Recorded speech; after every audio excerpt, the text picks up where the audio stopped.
Vidas negras importam. Você já colheu uma história? Heloísa Pires Lima. Certa vez eu andava num barco pela África, quando escutei algumas pessoas falarem de uma árvore que existe naquele continente. Me aproximei e quis saber mais. Então me disseram: é uma árvore de onde colhem histórias. Fiquei imaginando uma história dentro de uma fruta rechonchuda, perfumada, saborosa, que dá no pé de. Qual é mesmo o nome da árvore?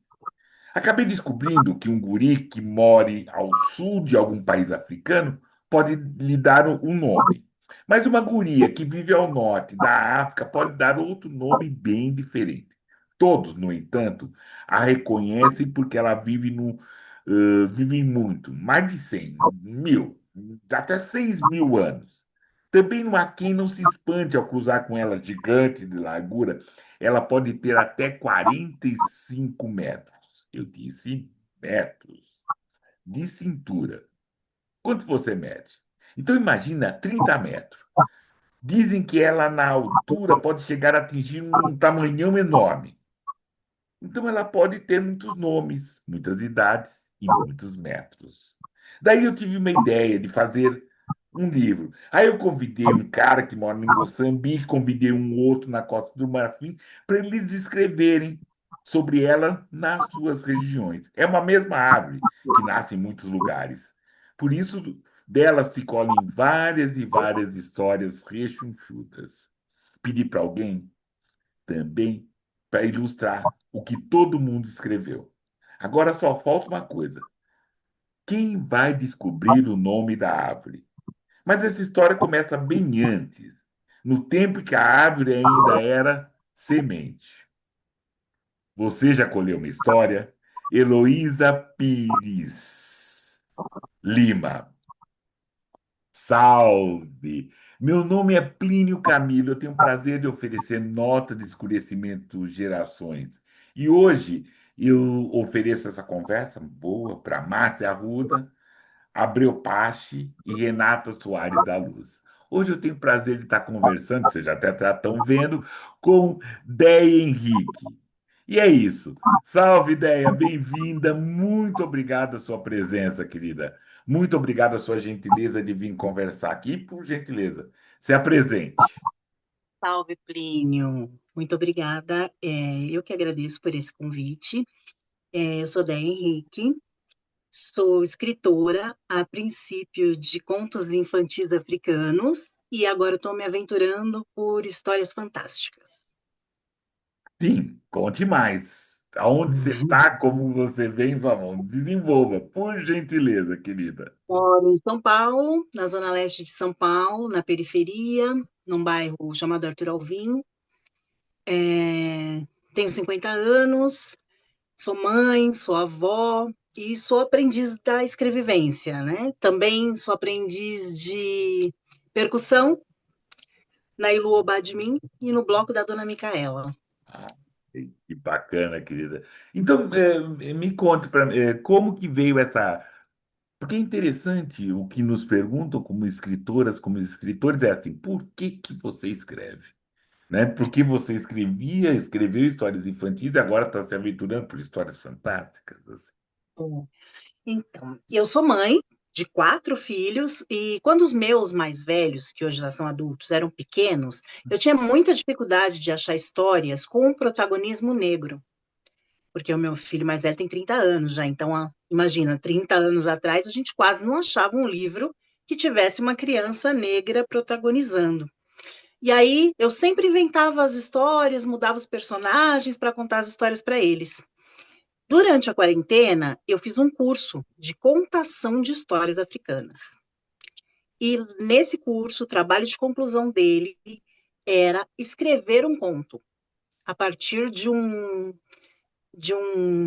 filmezinho, um curtazinho mudo que a gente viu em aula.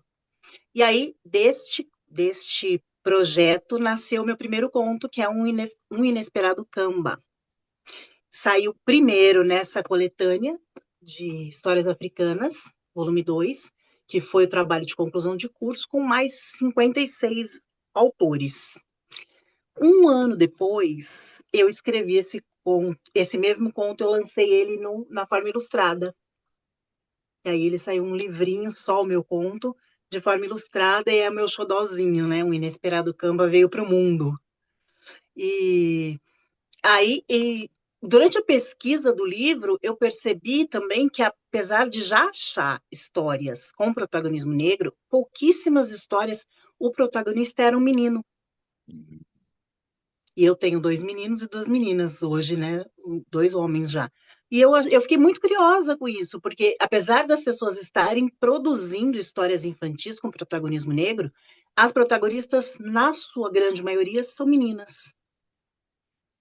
E aí eu fiquei Hum. bem feliz quando eu descobri isso, porque o meu menino, meu Aiô, tá aí no mundo, né?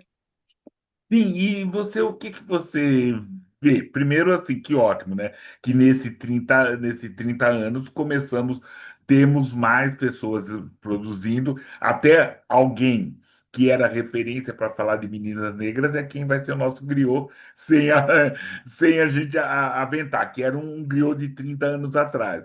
Mas agora está tendo muito, tem várias escritoras, escritores fazendo isso. Mas por que não tanto os meninos? O que que você vê isso? Então, eu não tive assim certeza de por que não se produz com protagonismo negro de meninos.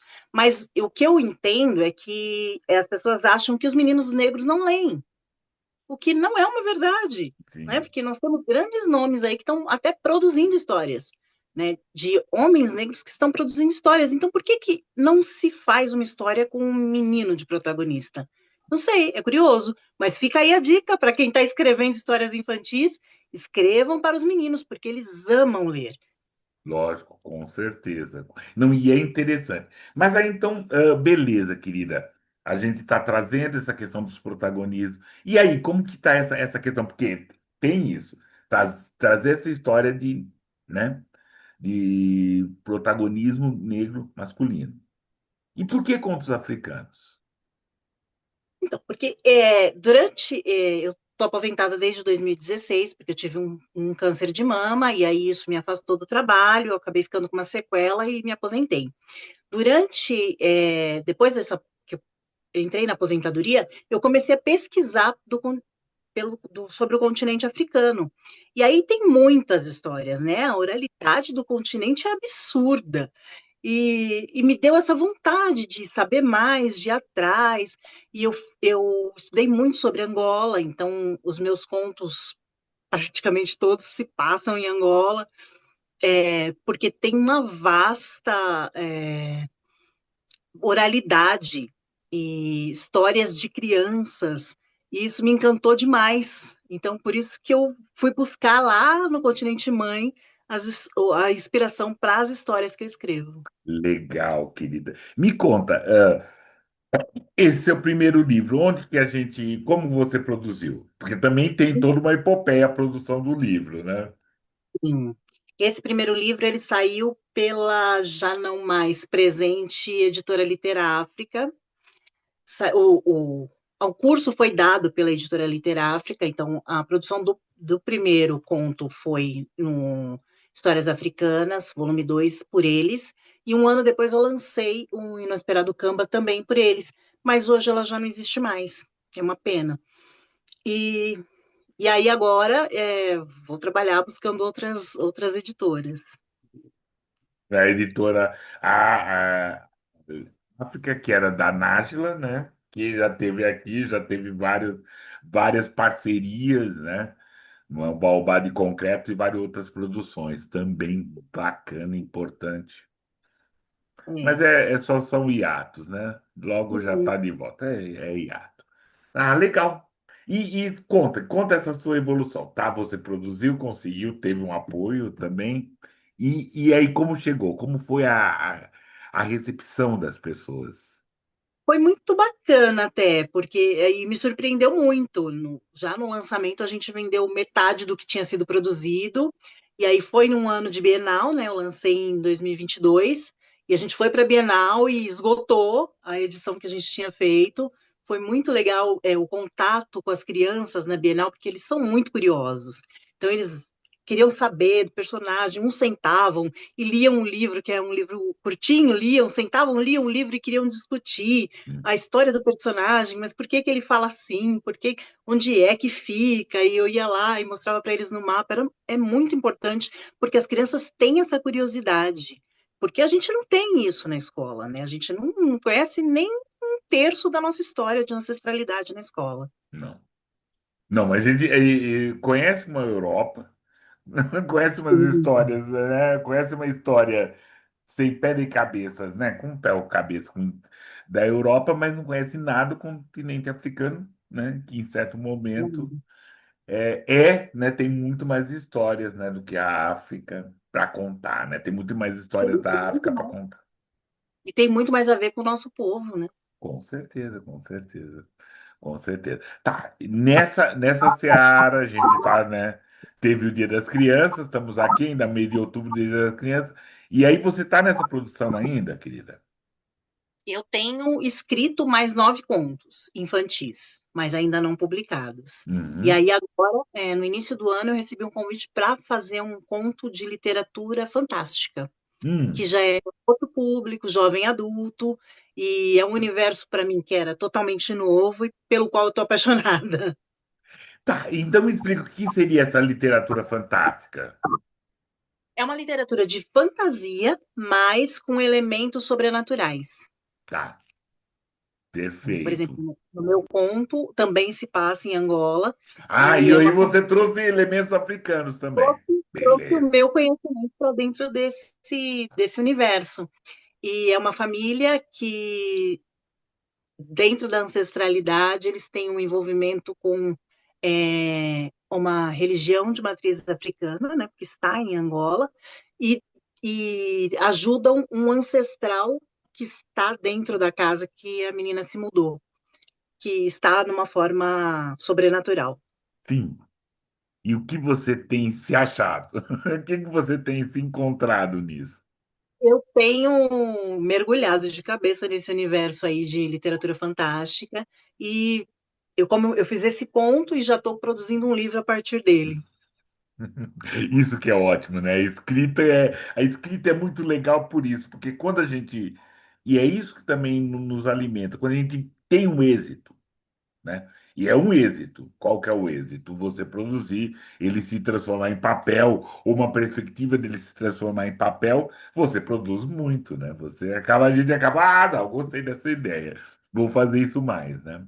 Que É legal. isso, é sobre isso. E aí dessa história eu estou fazendo o que eu estou trabalhando no que eu quero que vire um livro e já estou com mais duas histórias aí pensando e penso um pouquinho, escrevo um pouquinho e a Hum. partir de um curso que eu fiz recentemente também já saíram outras histórias.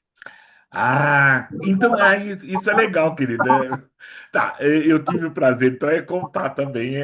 A Deia faz essa gentileza de contar. Recentemente, né, no mês passado, setembro, eu tive o prazer de fazer um curso online, né, e que a Deia também participou, né, com contos poderosos e interessantes. Foi muito bacana, foi muito poderoso, né? E aí foi aí através por aí que tive o prazer de ter essa literatura e saber que ela é, né? Ela tem essa questão negra que, né? E favorece aí, ajuda alguém para trazer aqui para a gente poder contar. Beleza, querida. Vou pedir uma licença para você, mas antes eu quero que você conte como que é esse seu processo, né? Lógico, tem esses estímulos, mas o que vem para você? A ideia, o querer contar uma história, o que vem, como que vem, como se desenrola isso? Então, isso aí é bem curioso, Plínio, porque as pessoas falam assim, qual que é o seu processo criativo? Eu sento e escrevo. Eu não posso te dizer que eu tenho um ritual, não tenho um ritual. Eu falo, já há algum tempo, desde que eu fiz esse curso de contação de histórias, eu tenho essa prática de todo dia sentar e escrever um pouquinho. Que é um ritual. Pá, não, Nem que é um. sempre é a mesma história. Às vezes vão vindo histórias diferentes, às vezes vira um continho, às vezes não evolui, eu deixo na gaveta. Mas é isso, eu sento e escrevo todo dia um pouquinho, que é para ir estimulando, né? É porque um fato é, Déia, e a gente pensar, a escrita, ela é prática, Sim, né? A gente pratica tanto que a transpiração fica parecendo inspiração, mas é transpiração. Né? Mas isso. é transpiração, é isso, essa prática é legal, porque a escrita não acontece, não vem. Você se treina a buscar histórias, depurar a história dentro dos seus olhares, seus quereres, né? O que você quer contar para quem, como, quando. E aí você vai, né, detalhando histórias, assim, né? E a Detalhando e vai partir, fazer. e a partir do seu curso, eu descobri que eu posso ir em N possibilidades, coisa que eu nunca tinha pensado em ir, e agora eu estou me doutrinando a lembrar um pouquinho das aulas e ir fazendo todo dia o diferente, que é para ver se tudo vai se encaixando. Com certeza, né? Não é, né? A escrita é isso, né? A escrita é essa questão de prática mesmo, assim.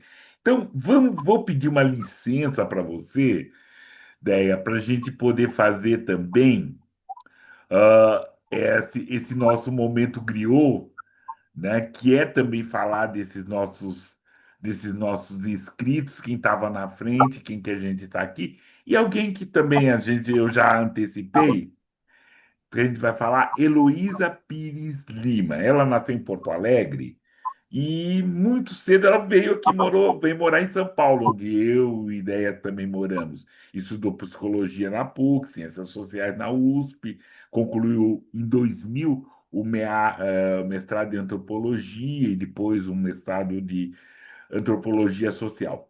Ela tem priorizado na produção acadêmica questões teóricas acerca das fronteiras entre história e antropologia, né? E a sua aproximação da literatura se deu no âmbito da biblioteca, né? Um projeto que ela desenvolveu aqui, né? Na juventude. Heloísa também é educadora, né? E como ideia, após perceber, né, começar a perceber a inadequação ou a ausência de personagens negros, ela começou a passar a criação, né? Começou a escrever. Isso é interessante que nos acontece e aconteceu com muitas pretas e pretos, né? E em 1998, né? Ela publicou História da Preta pela editora Companhia das Letrinhas, um compêndio que vários aspectos da construção da identidade de uma menina negra. E essa obra é para lá de importante, várias, minha filha leu, né, muitas, era muito interessante porque era uma história para trazer. E aí vai, né? Ela trazendo, ela escrevendo, ela fazendo. Em 2004, ela coordenou a coleção Pescador de Histórias pela Periópolis, né? E trouxe. Ela foi responsável por selo negro da editora Sumos, né? Que foi muito importante aí, alguns livros, né? Da Heloísa, História de Preta, tudo. Pelo selo negro da Sumos, né? Que tem atuado entre 1999 e 2000, é uma autora de olho na cultura. Então, a Heloísa é muito importante, principalmente nessa formação, e o que a Deia falou, na questão da criança poder se ver, ela trouxe essa preta, trouxe essa história do Baobá, trouxe todas essas questões, e nesses anos mais recentes, ela tem também promovendo oficinas escritas, né? E sendo homenageada em muitos eventos, né? A trajetória dela é extremamente importante, extremamente forte, né? Para essa questão que a gente trouxe hoje, traz a ideia de falar sobre essa literatura negra infantil, nessa literatura de autoria negra para as crianças também. Trazer para a gente esse protagonismo que muitas vezes não se tem, né? Como sempre, peço para que todas e todos assinem o canal, por favor, né? Vamos lá conversar, assine o canal para a gente poder engajar. Ideia, conte mais para a gente. O que que a gente mais tem por aí dessa sua ideia como escritora? O que que você tem se visto, tem se procurado? Então, ultimamente eu estou ainda reverberando o meu lançamento mais recente, né? Que é o conto dentro desse livro que é Fantásticas. Que saiu que por é, que editora? saiu pela editora Cisco, que é uma editora muito bacana. E é uma coletânea também, com mais 16 autores, e todos eles, todos os contos têm protagonismo de mulheres.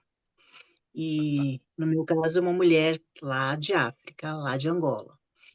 E agora tô trabalhando nisso, nessa história aí que vem a partir desse conto, né?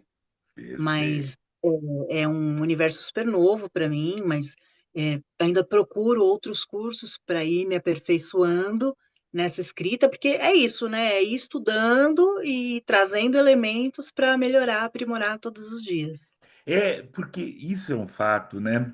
Eu fiz teatro, e o teatro é uma questão interessante, que é uma arte onde você primeiro faz e depois passa a vida inteira estudando para fazer melhor. E a escrita, ela Hum. tem um pouco disso. Ela tem, acho que um pouco disso, que você tem que ser, né? Tem que ter esse momento seu de aceitação para você começar a estudar, escrever e ter o descaramento, às vezes, de colocar na luz os seus contos, suas histórias, né? Para as pessoas poderem falar, ouvir, olhar, fazer essas outras coisas. Né? E Bacana. é super importante a gente ouvir, né, das pessoas o que que elas acham, porque às vezes a gente escreve, mas acha assim, ah, não, isso não tá legal. E aí quando você tem um retorno, você fala, nossa, realmente ficou bom. É, ou até o contrário, né, ideia, assim, falar assim, a gente já se acha a última Coca-Cola gelada, é o próximo jabuti, e não é, né, é um crocodilo, Exatamente. Hoje eu vejo que a primeira história, apesar de ser uma história boa, ainda estava muito crua. Então, de lá para cá, de 2020, quando eu escrevi o primeiro conto, para cá, eu já mudei totalmente a minha forma de escrever, porque eu não, não tinha quase conhecimento, né? né, não, isso é, mas a gente não deve muito rever muitas nossas coisas, porque senão a gente vai querer passar o tempo só reescrevendo, né, você olha, você quer só reescrever, o que a gente escreveu ontem, a gente já quer reescrever hoje, então você imagina isso, né? Isso é verdade. É reler e falar assim, mas eu podia ter feito de outra forma. E, né, então faço na próxima. Então faço na Deixa próxima. para a próxima história. Com certeza. O próximo história, fico atento a isso. Isso é bem legal, bem interessante. Querida, vou pedir então outra licença para você, para a gente fazer. Mas antes, por favor, então me dá o serviço. Onde a gente encontra seus livros? Hoje eu tenho, a gente pode encontrar esse último livro na editora Cisco. O livro infantil ainda não reeditei, estou procurando uma editora para fazer isso. Perfeito. Mas o meu conto mais recente está na editora Cisco. Tá, da editora Cisco. Beleza. Então vamos aproveitar, né, fazer assim aquela questão nossa que sempre fazemos, né, da estante preta Importante. e, e fazer esse, como já dei a noção da gente fazer o serviço da estante preta e vamos falar sobre escritoras importantes, escritoras negras, contar essas histórias delas, assim, pedir licença para a Déia para a gente se deter um pouco para falar dessas que são importantes, né? Que graças a ela muitos de nós estamos aqui, muitas de nós estamos aqui escrevendo, né? Então, bora na Estante Preta. O primeiro é um livro para lá de importante, né? Olhos d'Água de Conceição Evaristo. É lembrar que esse livro são 15 contos que abordam com profundidade a vivência de personagens negras em contexto de vulnerabilidade social. Os contos são atravessados por forte densidade emocional e política, revelando afetos, perdas, resistências. A linguagem ela é marcada pela oralitura, que valoriza a oralidade, ditos populares, gestos, silêncios. Há uma escuta do corpo e da memória na estrutura da narrativa. A escrita rompe o tempo linear com a tradição eurocêntrica, propondo um tempo espiralar, onde o passado e o presente se entrelaçam. Olhos d'Água, né, o conto, né? A narradora, na primeira pessoa, relata a luta como uma mãe negra para sustentar seu filho. A imagem dos olhos da mãe que choram silenciosamente simboliza a dor ancestral e resistência. O conto destaca a força da maternidade negra, a exclusão social com a linguagem lírica, frases curtas que intensificam o impacto emocional. Tem outros contos, vários interessantes, assim, né? Mas vamos chegar direto ao assunto. Em síntese, Olhos d'Água é uma obra de grande relevância histórica, e aí tá sendo editado em vários lugares do mundo, tá? Levando Conceição Evaristo, levando essa história em vários lugares, merecidamente, né? Trazendo essa história que constrói narrativas que revelam a complexibilidade da experiência negra no Brasil, celebrando essa resistência, essa insistência e denunciando injustiças. Olhos d'Água de Conceição Evaristo é o nosso primeiro estante preta. O segundo é o outro, né? Redemoinho em Dia Quente, de Jari de Arraes. Esse é muito legal. É também uma outra coletânea de contos, né? Um projeto literário publicado em 2019, e ela marcou a estreia dela no gênero conto, porque Jari já havia escrito outros produtos, né? Cordel, né? E os contos também têm um ritmo, tem essa cadência, tem essa estrutura que remetem ao cordel, à tradição oral nordestina, né? Outra também, escuta de corpos, né? Por exemplo, A Sacola é um conto em que uma senhora experimenta a pílula e tem visões de Padre Cícero, revelando o entrelaçamento entre cotidiano e misticismo. Então, são vários contos que Jaride traz com esse frescor, com essa incisivo dela, muito legal, muito interessante e muito importante, né? A crítica reconhece, né, como uma obra de estética e política importante, estudada e vale, né, como gota d'água, também sendo pedido nas universidades, que muitos nos orgulham, né? É muito interessante isso. Redemoinho em Dia Quente, Jari de Arraes, que é importante, né? Caso se interesse, procurar no site da Jaride que tem lá. Por fim, né, um romance, agora que saiu pela Companhia das Letras, publicado no ano de 2022, um ano muito produtivo, né? Lembrarmos, né, Deia? O 2022 foi um ano muito bom, que publicou-se muitas coisas, né? Então, esse livro foi publicado em 2022 também, é um romance que também essa literatura de autoria negra, que ela fala dessa outras mulheres, né? Fala a narração, o olhar tem desse quarto da empregada, né? Essa memória desses personagens. Então, Solitária é um livro para lá de importante, para lá de interessante. Os capítulos são curtos, tem títulos que representam lugares e objetos importantes na história. Vale muito a pena, né? A crítica também recomenda para estudante e fala que é mais do que um romance de mãe e filha. Solitário é uma denúncia contundente das estruturas e a exclusão de corpos negros. Esse saiu pela Companhia das Letras, né? Então essas são importantes a gente contar, a gente saber desses livros assim. Solitária de Eliana Alves Cruz. E é isso, né? Ideia que então a gente já está nos nossos finais, né, assim. Que mais você conta? Que mais você nos diz? Qual que é as suas perspectivas dessa literatura de autoria negra e da sua literatura? Primeiro, eu quero agradecer essas indicações maravilhosas, porque toda vez que eu assisto o seu programa, eu tenho um pouquinho mais de vou pegar esse livro, vou ler esse, porque me pareceu muito bacana. E é isso, a gente tem que continuar buscando ler o que o nosso povo produz, né? Porque a gente se prende muito ao que vem de fora. Aqui a gente muito do que a gente consome é o que vem de fora. E aqui no Brasil a gente está produzindo coisas maravilhosas. Tem Tem um livro toda uma muito. produção, muito, muito, muito mesmo. Eu tenho lido muito e tenho lido cada vez mais obras de autores negros, brasileiros, e a gente está produzindo coisas incríveis.